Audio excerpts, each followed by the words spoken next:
सलाम बाबा। वासलाम।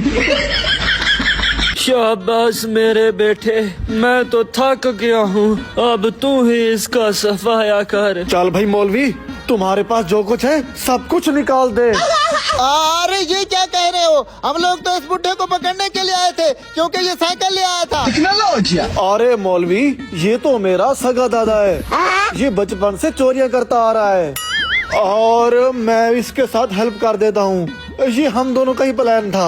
और तुम्हारे पास जो कुछ है बेटा निकालो। तू गया देख। चल निकल अब।